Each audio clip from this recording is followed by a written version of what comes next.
Kinakausap na raw ng Phoenix Fuel Masters ang Magnolia para sa isang posibleng blockbuster trade kung saan itong si James Laput ay dadalhin dito sa Phoenix Fuel Masters at ang kapalit ay itong si Will Gosum, yung kanilang draft pick.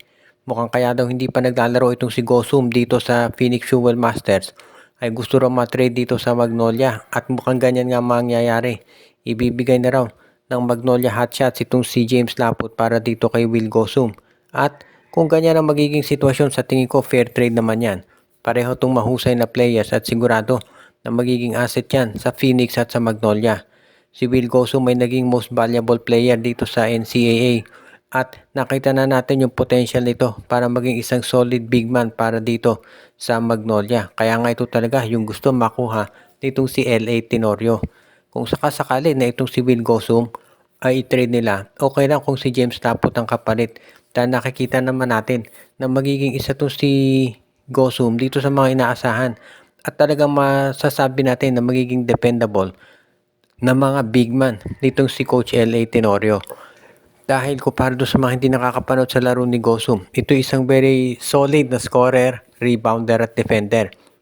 Hindi ito yung matatawag na mga flashy na player, pero kung pag-uusapan naman yung kakayahan para mag-deliver ay talagang nagagawa nito.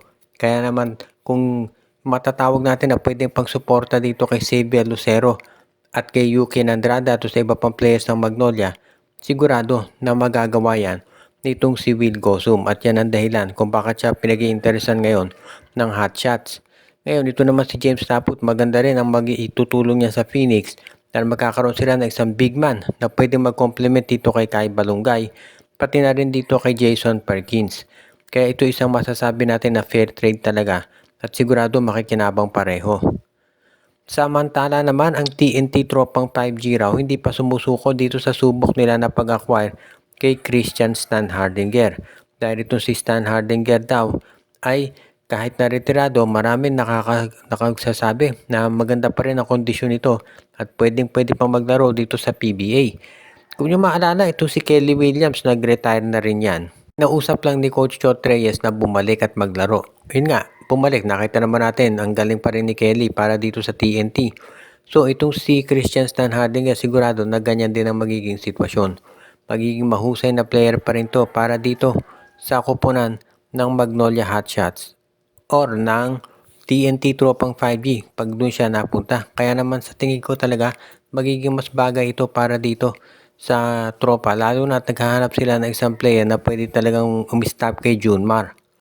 Kapag nakuha na nila itong si Christian Stan Hardinger, yan na siguro yung magiging susi sa Grand Slam nila, assuming na maging healthy na rin itong si Rondae Hollis Jefferson.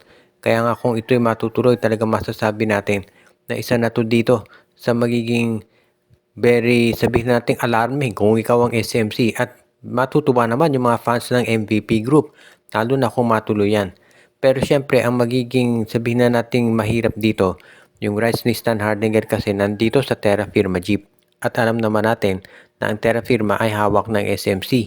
So siguro, pwede nila makuha si Stan Hardinger kapag itong Terra Firma ay nabenta na. Ayun, baka yung bagong bibili, yung bagong owner ng Terra Firma ay hindi nakampi sa SMC. So pwede na sila makapag-negotiate para kay Stan Hardinger. Although hindi pa rin yan guaranteed dahil baka yung bagong owner naman ng Terra Firma hindi pa kakawalan si Stan Hardinger dahil alam din niya kung gaano ka-valuable ang serbisyo nito bilang basketball player.